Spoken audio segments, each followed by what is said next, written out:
우리 어르신들 참 인생이 짧은 것이 고백되어지시지 않습니까? 근데 젊은 저희들에게 뭐라고 고백해 주기를 원하십니까? 이전 우리 어르신들이 노래했던 것처럼 노새 노새 젊어서 노새 늙어지면 못 노나니 이런 고백을 해주기를 원하십니까? 아니면 이 짧은 인생이 가치 있는, 참으로 가치 있는 것을 추구하는 인생이기를 말씀하시겠습니까? 우리가 흔히 인사를 할 때 안녕하십니까? 라고 인사를 하죠. 그건 참 옛날 우리 어르신들이 밤새 어떻게 될지 모르니까 밤새 안녕하셨습니까? 라는 의미입니다.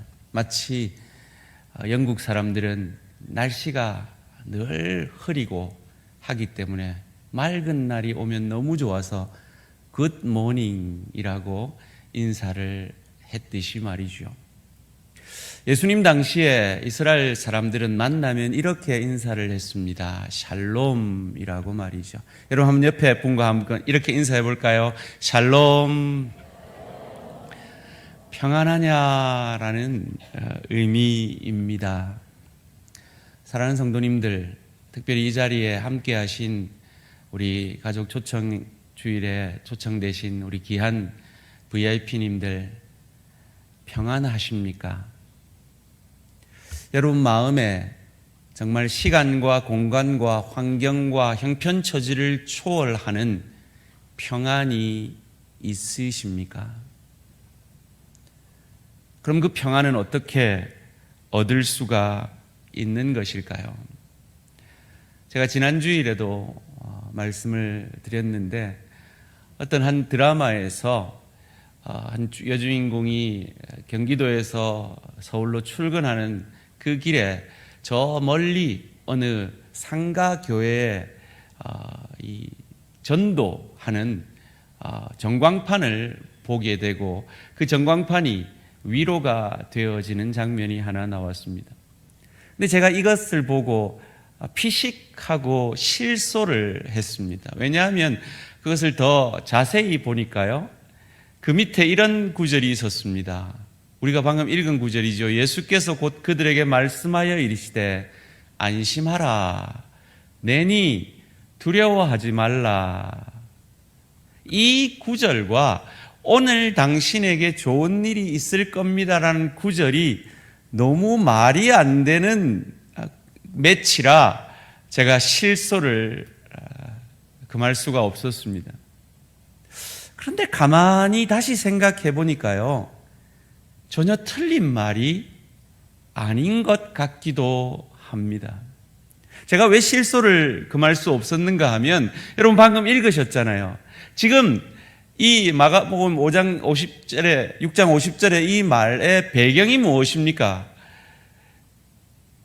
제자들이 풍랑 가운데 죽을 똥살똥 그 풍랑과 싸우고 있는 나쁜 일이 일어난 상황인데 그 구절을 오늘 당신에게 좋은 일이 있을 겁니다 라는 그 표현과 함께 쓰고 있다는 것 때문에 웃지 않을 수가 없었습니다. 여기 오신 VIP님들, 아직 예수님을 믿지 않는 분들 계신데요, 아마 이런 전도를 받아보셨을 겁니다. 예수 믿으십시오. 예수 믿으면 복 받습니다. 예수 잘 믿으면 복 받습니다. 이런 말을 우리는 흔히 듣고 있었습니다. 맞습니다. 참 맞는 말입니다. 그러나 거기서 말하는 복이 우리가 생각하는 그 복과는 다른 복일 수 있습니다. 예수를 믿어도요, 건강에 어려움을 겪습니다. 예수를 믿어도요, 원치 않는 어려운 사건 사고들을 만납니다. 예수를 잘 믿어도 자녀가 속을 썩이기도 합니다. 그런 의미에서 아까 제가 본 그 전도 전광판은 틀린 말입니다. 오늘 당신에게 좋은 일이 있을 겁니다라는 말은 틀린 말입니다. 그런데 예수를 믿으면 하나님께서 풍요의 축복을 분명히 내리십니다. 그래서 성경이 우리에게 약속하고 있고 오늘 이 자리에 계신 모든 분들이 우리의 삶 가운데 간증할 수 있는 부분입니다. 그러나 기독교가 말하는 그 복이 그런 풍요의 축복, 기복적인 것만을 이야기하는 것이 아니라 깊이의 축복도 함께 이야기하고 있다는 것입니다. 오늘 제자들이 왜 폭풍우 속에서 죽을 똥살똥 그 폭풍우와 싸우고 있습니까? 누가 그렇게 만들었습니까? 마가복음 6장 45절이 그 이유를 이렇게 얘기하고 있습니다. 예수께서 즉시 제자들을 재촉하사 자기가 무리를 보내는 동안에 배 타고 앞서 건너편 벳세다로 가게 하시고 그 배를 누가 태웠다고요? 예수님이 태웠어요. 그것도 재촉해서 말이죠. 그런데 풍랑을 만난 겁니다. 결코 좋은 일이 아니죠. 좋은 일을 만나지 못했습니다. 그런데 그것이 좋은 일일 수 있습니다. 예수님께서 50절 말씀에 뭐라 그러셨습니까? 50절 말씀에 그들이 다 예수를 보고 놀람이라. 이에 예수께서 곧 그들에게 말씀하여 이르시되 안심하라. 내니 두려워하지 말라. 그들이 그 풍랑 속에서 예수님을 만났습니다. 여러분이 우리 여기 앉아 계신 많은 분들이 그런 인생의 풍랑 속에서 예수님을 만난 분들이 참 많습니다. 오늘 이 자리에 함께 하신 우리 VIP들도 그런 은혜가 있어지시기를 주님의 이름으로 축원합니다. 이것이 좋은 일일 수 있는 이유가 그 다음 51절 말씀 가운데 그 이어지는 역사를 통해 알 수 있습니다.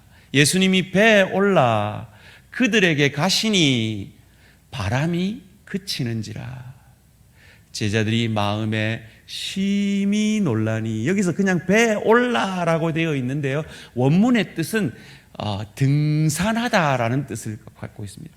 힘겹게 오르니 그것을 보고 그 사건 이후에 풍랑이 잔잔해지니 그것을 보고 제자들이 감동을 받습니다.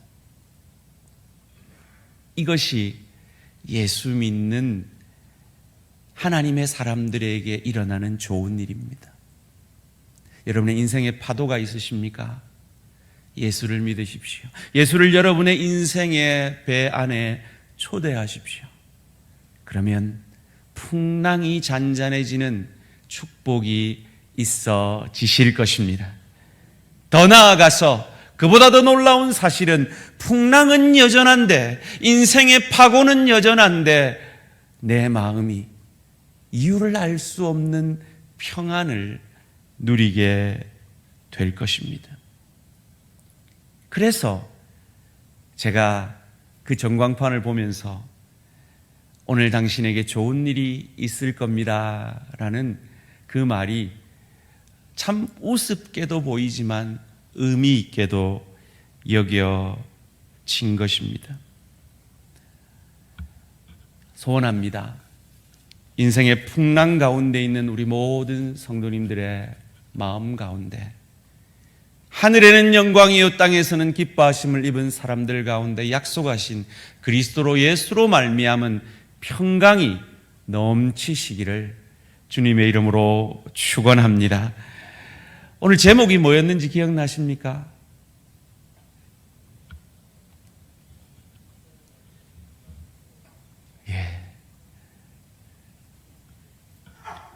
저도 퍼뜩 기억이 안 나는데 여러분도 십자가에 달린 예수는 평안했을까?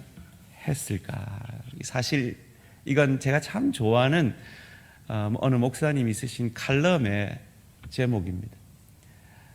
그분도 자기가 만든 고백이 아니고요, 헨리 나우엔이라는 암스테르담 대학, 예일 대학, 하버드 대학에서 학생들을 가르친 교수님의 고백입니다. 아시는 분은 아시죠? 워낙 유명하니까요. 헨리 나우엔이라는 분은 신실한 하나님의 사람입니다. 그리고 그의 말년에, 그가 은퇴한 이후에 그의 삶을 오롯이 가난한 자들, 힘든 자들을 위한 봉사로 보내겠다 결심을 하게 됩니다. 어떻게 남은 여생을 보낼까 고민하던 그가 라르시 공동체라는 이 장애인들을 돌보는 그 공동체로 들어가게 된 계기를 그가 쓴 예수님의 이름으로라는 책에서 이렇게 그 이유를 설명하고 있습니다. 나이를 더 먹는다는 것이 예수님께 나를 더 가까이 가게 했는가? 모든 사람이 내게 아주 잘하고 있다고 칭찬해 주었지만 나의 성공이 오히려 나의 영혼을 위험에 빠뜨리고 있다고 말하는 내면의 소리를 들었다. 그때 장 바니어를 통하여 심령이 가난한 자들 가운데 가서 그들과 함께 살아라. 그러면 그들이 내 영혼을 치유할 것이라는 하나님의 음성을 들은 것이 토론토의 라르시 공동체에서 남은 일생을 보내게 된 동기가 되었다라고 고백합니다. 그의 책 가운데 그는 재미난 그의 일상을 하나 소개하고 있는데요. 한 장애인을 만납니다. 그리고 그 장애인이 그에게 묻습니다. 당신 누굽니까? Who are you? 라고 묻습니다. 그때 늘 자기를 소개하는 습관처럼 그는 이렇게 자기를 소개를 합니다. 하버드 대학 교수였던 헨리 나우엔입니다. 라고 말이죠. 그때 이 장애인이 그에게 반문한 그 질문이 그의 평생의 충격으로 와닿는 질문이었습니다. 그것이 뭔가 하면 하버드가 뭔데요? 라는 거였습니다. 그 경험을 통해 그는 이렇게 글을 남깁니다. 오늘 나는 놀라운 경험을 했다.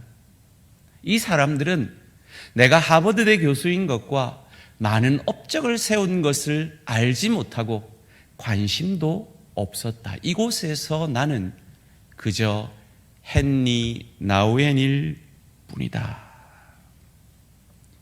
그는 그 장애인 공동체에서 한 유일한 일이 그 장애인들의 똥 오줌을 받아내는 일이었다라고 말합니다. 그리고 그 일을 통해서 평생 경험해보지 못한 자유함과 행복을 경험했다라고 고백합니다.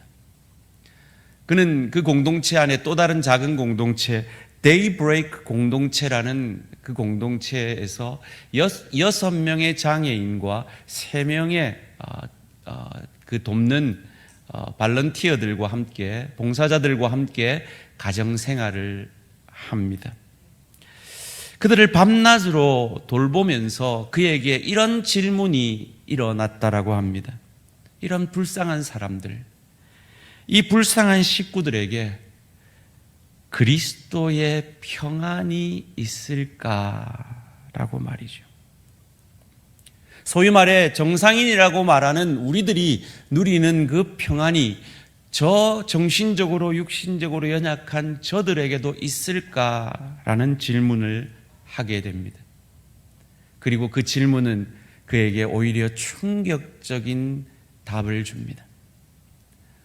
그는 그곳에서 아담이라는 25살의 청년을 만나게 됩니다. 바로 이 사람인데요. 이 청년은 먹는 것도, 치료받는 것도, 배설하는 것도, 심지어 슬픈 것, 기쁜 것도 눈동자 하나만으로 밖에 표현할 수 없는 정말 중증 간질 환자였습니다.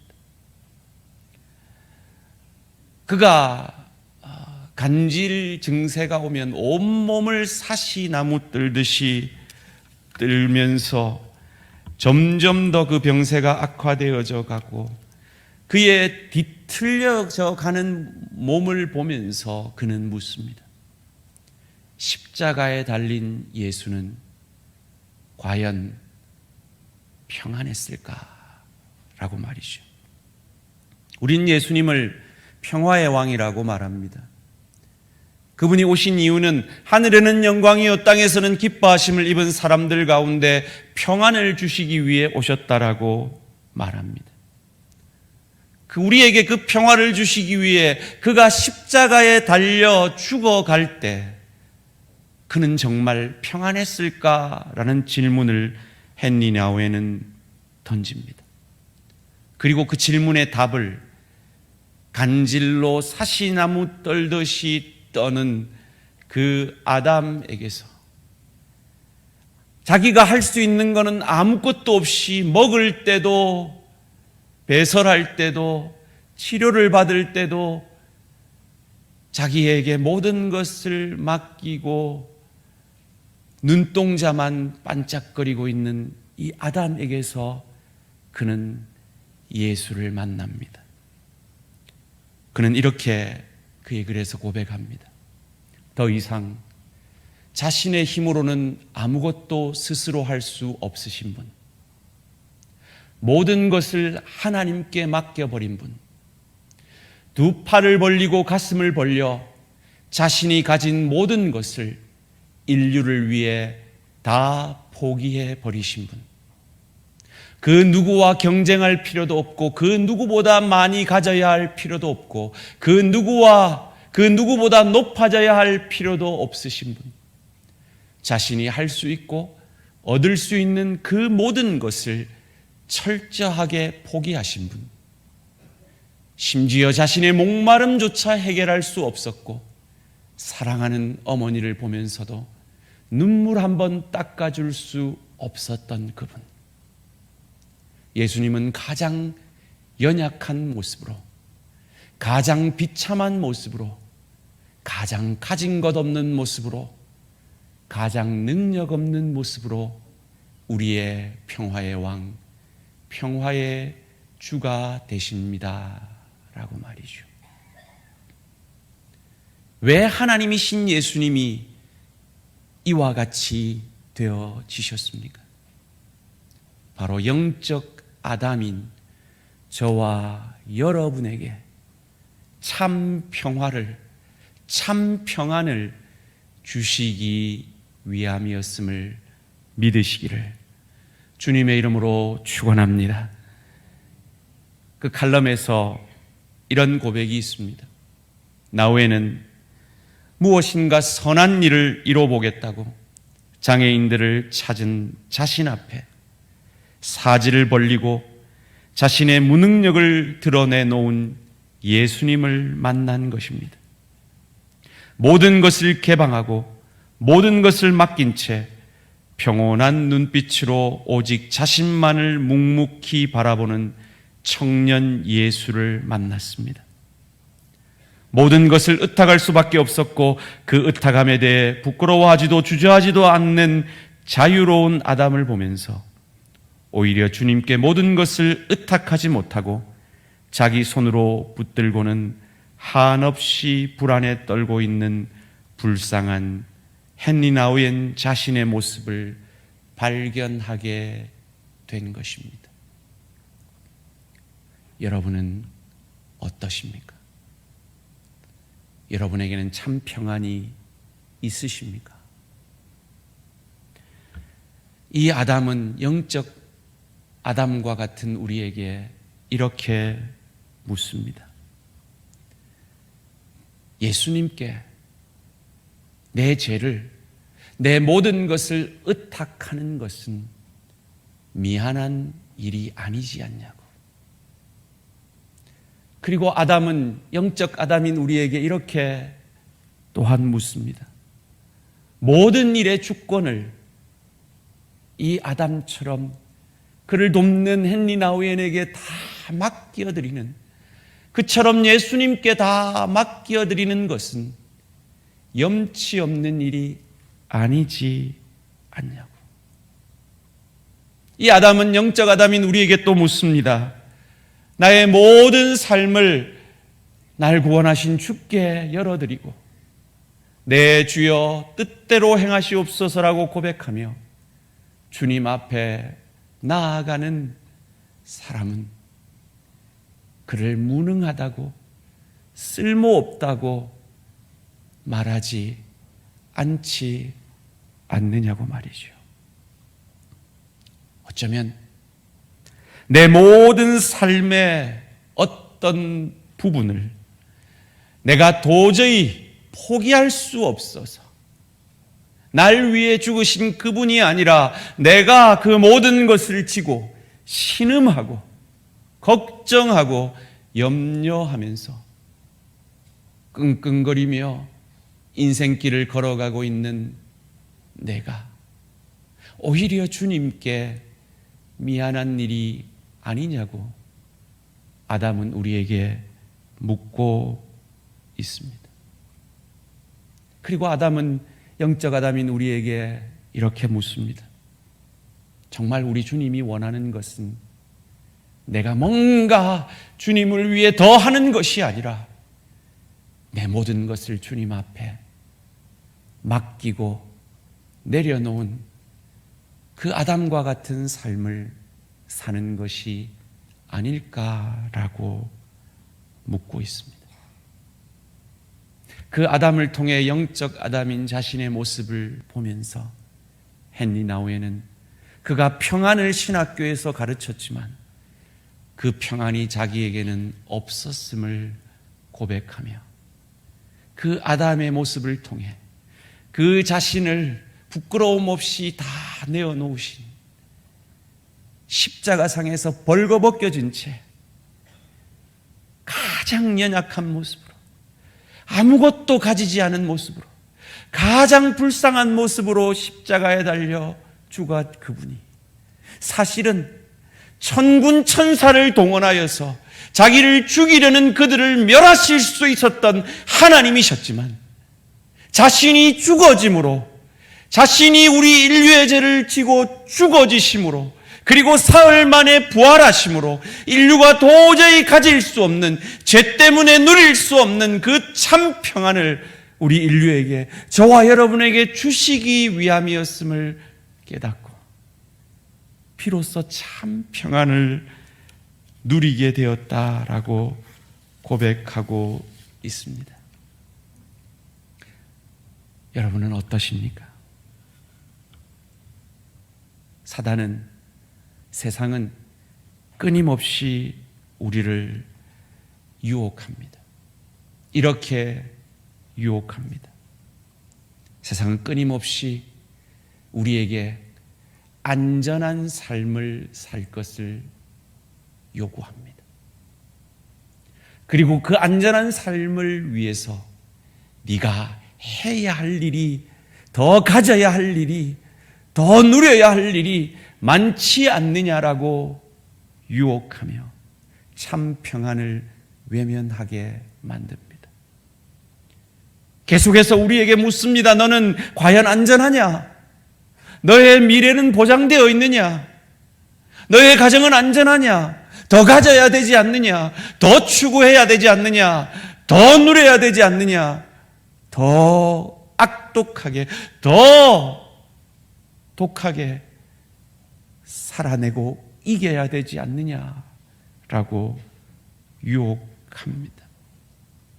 그리고 그것에 우리의 눈을 멀어 참 평안이신 영적 아담과 같은 우리에게 참 평안을 주시기 위해 이 땅에 오신 주님이 우리에게 주시기 원하는 그 평안을 외면하게 유혹하고 있습니다. 그 주님이 오늘 여러분의 마음을 두드리십니다. 뭔가 더 필요 없다. 더 애쓸 필요 없다. 내가 너의 좋은 일이다.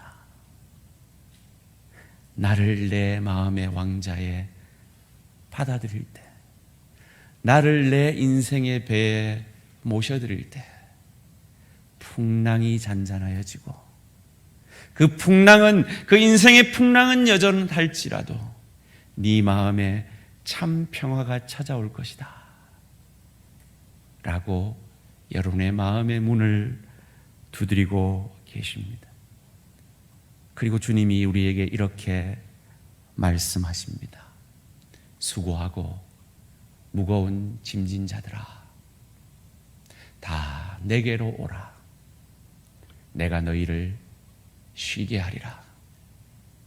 나는 마음이 온유하고 겸손하니 나의 멍에를 메고 내게 배우라. 그러면 너희 마음이 쉼을 얻으리니 이는 내 멍에는 쉽고 내 짐은 가벼움이라 하시니라.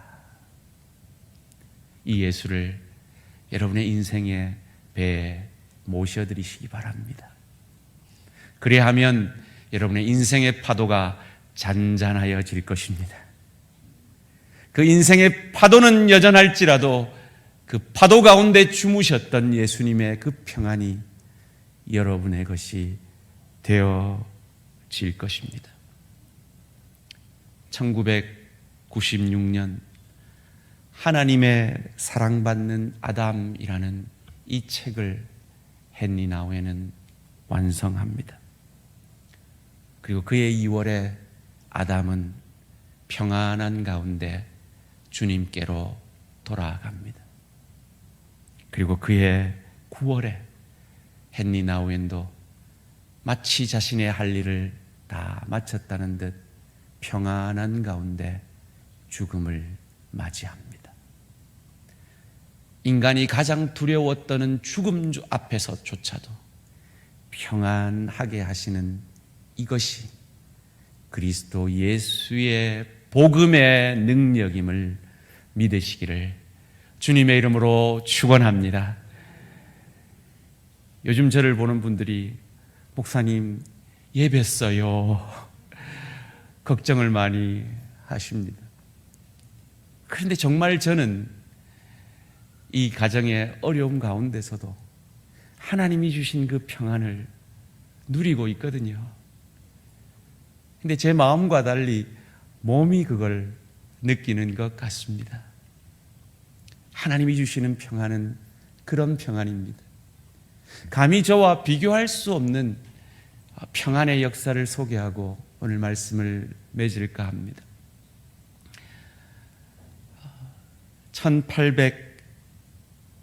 1860년대 시카고에는 하나님의 큰 풍요의 축복을 받은 호레이쇼 스패포드라는 사람이 살고 있었습니다. 그는 큰 법률회사 대표였고 여러 대학의 교수였고 신학교의 이사였습니다. 그의 아내는 그 유명한 무디 선생의 절친한 친구였고 그 교회 회계집사를 맡은 그리고 주일학교 교사로 헌신하던 귀한 가정이었습니다. 이 가정에는 아들 하나와 딸 넷을 하나님께서 풍요의 축복으로 허락하셨습니다. 그런데 예수를 믿는다는 것이 그런 풍요의 축복만 받는 인생은 아님을 이 스태포드도 우리에게 보여줍니다. 43세 되던 1971년에 그가 투자한 북쪽 지역에 대화재가 나서 큰 손실을 입게 됩니다. 바로 그 직전에 그의 유일한 아들이 급성 전염성 피부 질환으로 하늘나라로 가게 됩니다. 그 가운데 그들의 마음이, 그 아내와 그 딸들의 마음이 위로가 필요하겠다 싶어서 영국으로 휴가를 떠나게 됩니다. 영국에서 무디 선생이 전도 집회를 하고 있었기 때문에 그것을 돕고자 하는 마음도 있었습니다. 그래서 막 배가 출항하려고 할 때 스패포드의 회사에서 급한 연락이 옵니다. 그래서 그 회사 일로 스패포드는 배에서 내리고 그의 아내와 그 두 딸이 항해를 시작하게 됩니다. 그 아름다운 대서양을 일주일 동안 항해하던 1873년 11월 22일 새벽 2시에 대서양 한가운데에서 영국 철갑선 라키언호와 그 배가 충돌을 하고 맙니다. 승객 226명이 그 물에 생명을 잃게 됩니다. 내 딸이 물에 잠겨 생명을 잃은 반면 그의 아내는 물속으로 튀어나와서 구조되어지고 9일 만에 영국에 도착해서 그의 남편에게 짧은 전문을 보냅니다. 혼자만 살아남았음이라고요. 충격을 받습니다. 그런 와중에 아내가 걱정된 스패포드는 배를 타고 영국으로 나아갑니다. 일주일 만에 어느 바닷가에서 선장이 말합니다. 이 바다 아래에 그 배가 침몰되어 있습니다. 내 딸을 생각하며 그동안 그의 지켜왔던 슬픔이 폭발을 합니다. 그리고 밤새 하나님께 부르짖고 기도합니다. 하나님, 정말 하나님을 사랑했고 하나님을 위해 살았던 내게 왜 이런 일이 벌어집니까? 그 오열함이 얼마나 컸던지 주위 사람들이 그가 믿음에 실족할까 걱정을 했다라고 말을 합니다. 그런데 어느 한순간 이유를 알 수 없는 평강이 이 스패포드의 가슴을 파고듭니다. 그가 신앙생활 가운데 한 번도 경험해 보지 못했던 그 놀라운 평안이 그의 가슴을 파고들었던 겁니다. 한 번도 경험해 보지 못한 그 평강 속에서 그는 그 평강을 시로 적어 내려갑니다. 그리고 무디 선생의 음악 동력자였던 필립 브릭스가 그 시에 곡을 붙인 곡이 우리가 이제 부르게 될 내 평생에 가는 길이라는 찬양입니다. 사랑하는 성도님들, 이것이 예수님이 주실 수 있는 평강임을 믿으시기를 주님의 이름으로 축원합니다. 암으로 투병하고 있는 내 사랑하는 지체들, 파킨슨으로, 심한 두통으로 머리에 혹을 안고 살고 있는 내 지체들, 왼쪽 무릎에 수술을 앞두고 있는 내 지체들, 통풍과 당뇨와 혈압과 어깨 통증과 허리 통증과 마음의 우울함과 과거의 경험 가운데 그 아픔에 헤어나오지 못하고 있는 내 지체들, 기도합니다. 소원합니다. 이 스패포드에게 임한 그 평강이 우리 모든 성도님들의 것이 되어지기를 주님의 이름으로 축원합니다. 코로나19로 어려운 경제생활을 감당하고 있는 내 지체들에게 자녀의 구원을 위해, 자녀의 앞길을 위해 주님께 목 놓아 기도하고 있는 내 지체들에게 이 스패포드에게 임한 평안이 임하여지기를 주님의 이름으로 축원합니다. 자녀의 육신의 연약함 가운데 차라리 내가 아파 주었으면 좋겠다라고 아파하는 내 지체들에게 이 스패포드에게 임한 하나님의 평강이 임하여 주시기를 주님의 이름으로 축원합니다.